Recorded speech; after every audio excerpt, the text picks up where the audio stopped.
Hello मेरे lollipop, कैसे हो आप?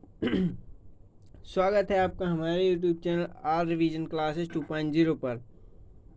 आज हम पढ़ेंगे फिजिक्स में लेक्चर नंबर 3 है हमारा, जिसमें क्या है कि गोलीय दर्पणों से संबंधित परिभाषाएं। क्या? गोलीय दर्पण से संबंधित परिभाषाएं, जिसमें क्या है ध्रुव किसे कहते हैं, ध्रुव किसे कहते हैं। तो हम जानते हैं कि जो हमारा दर्पण होता है वो गोले का ही कोई कटा भाग होता है। ठीक, कोई गोले का कटा हुआ भाग होता है कुछ इस प्रकार। तो हमने क्या कहा, ध्रुव किसे कहते हैं।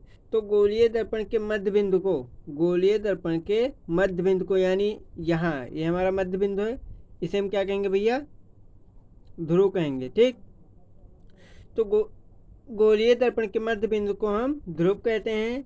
नेक्स्ट हमारा है वक्रता केंद्र। वक्रता केंद्र किसे कहते हैं? Centre of curvature, centre of curvature. तो गोलीय दर्पण जिस गोले का भाग होता है, गोलीय दर्पण जिस गोले का भाग होता है, उस गोले के केंद्र को दर्पण का वक्रता केंद्र कहते हैं। तो आप लोग जानते हैं कि दर्पण, हमारा गोलीय दर्पण एक खोखले गोले का भाग होता है। गोले का क्या होता है, केंद्र होता है। क्या होता है? केंद्र होता है। तो जो गोले का केंद्र होगा वही हमारे दर्पण का भी केंद्र होगा। ठीक भैया। मुख्य अक्ष किसे कहते हैं? वक्रता केंद्र और ध्रुव को मिलाने वाली रेखा को मुख्य अक्ष कहते हैं। यानी ध्रुव हमारा क्या है, पी है, और सी, पी और सी को मिलाने वाली जो रेखा होती है उसी को हम क्या कहते हैं, मुख्य अक्ष कहते हैं, प्रिंसिपल लाइन। अब वक्रता केंद्र किसे, सॉरी वक्रता त्रिज्या किसे कहते हैं? रेडियस ऑफ कॉनवेटर,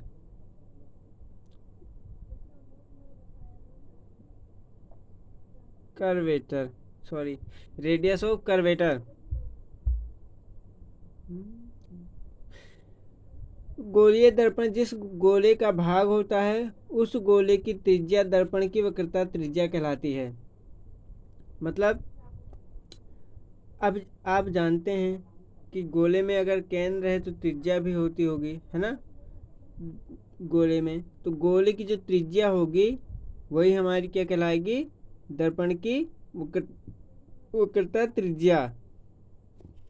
अभिलंब, दर्पण के किसी बिंदु को, दर्पण के दर्पण के किसी बिंदु को जहां आपको अभिलंब खींचना है, उस बिंदु को वक्रता केंद्र से मिला दीजिए तो वह अभिलंब कहलाता है। मतलब दर्पण के वह बिंदु, ठीक है, जहां आपको अभिलंब खींचना हो, जहां आपको अभिलंब खींचना हो उसको हम क्या कर देंगे, वक्रता केंद्र यानी सी से मिला देंगे।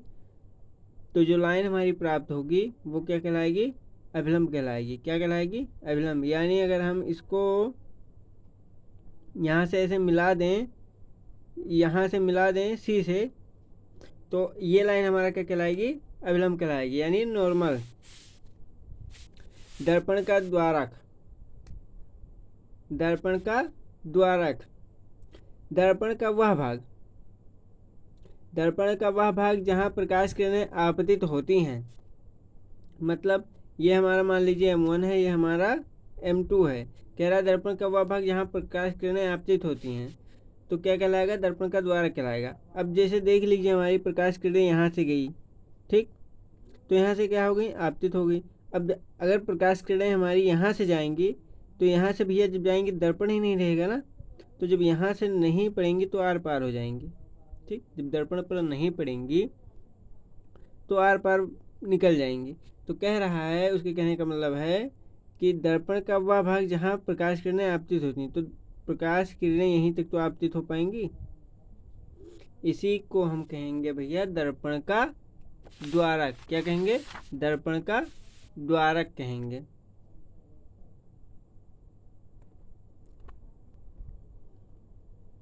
अब क्या है, मुख्य अक्ष। क्या भैया, मुख्य अक्ष, प्रिंसिपल फोकस। मतलब मुख्य फोकस यानी प्रिंसिपल फोकस। मुख्य अक्ष के समांतर आने वाली किरणें, प्रकाश किरणें परावर्तन के पश्चात जिस एन बिंदु पर जाकर मिलती हैं उस बिंदु को मुख्य फोकस कहते हैं। ठीक है, या होकर जाती हैं या मिलती हैं उस बिंदु को हम क्या कहेंगे? मुख्य फोकस कहेंगे। मुख्य फोकस कहेंगे। तो मुख्य अक्ष के समांतर यहाँ से जाएगी भैया। ठीक, मुख्य अक्ष के समांतर जाएगी जिस एन बिंदु पर, अब यहाँ से परावर्तित होगा, तो जिस एन बिंदु पर मिलती हैं उसे हम क्या कहते हैं? मुख्य फोकस यानी एफ। अब फोकस दूरी हमारा है। फोकस दूरी ध्रुव और मुख्य फोकस के बीच की दूरी को फोकस दूरी कहते हैं। ठीक, ध्रुव और मुख्य फोकस के बीच की दूरी को मुख्य फोकस दूरी कहते हैं। क्या कहते हैं? फोकस दूरी। यानी एफ और सी की जो दूरी होगी वही हमारी फोकस दूरी कहलाएगी। फोकस दूरी को हम स्मॉल एफ से इंडिकेट करते हैं। ठीक है भैया, फोकस दूरी को स्मॉल एफ से और मुख्य फोकस को कैपिटल एफ से। ठीक, नेक्स्ट हमारा है फोकस तल। मुख्य फोकस पर कोई भी खींचा गया फोकस तल कहलाता है। मुख्य फोकस पर कोई भी फोकस खींचेंगे भैया हमारा क्या कहलाएगा? फोकस तल कहलाएगा। अब गोलीय दर्पण की वक्रता त्रिज्या एवं फोकस दूरी में संबंध। क्या? गोलीय दर्पण की वक्रता त्रिज्या एवं फोकस दूरी में संबंध। Relation between radius of curvature and focal of a spherical mirror. तो गोलीय दर्पण वक्रता त्रिज्या और एफ में क्या संबंध है भैया, वही बताना है। तो दर्पण के लिए वक्रता त्रिज्या छोटे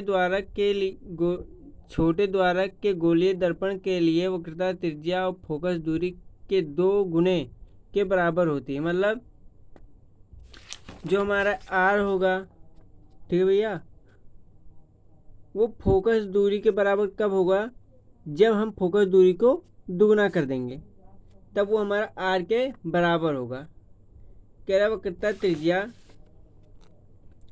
त्रिज्या फोकस दूरी के 2 गुने के बराबर होगी। फोकस दूरी मतलब जब दुगना होकर दिया जाएगा तब वो वक्रता त्रिज्या के बराबर होगी।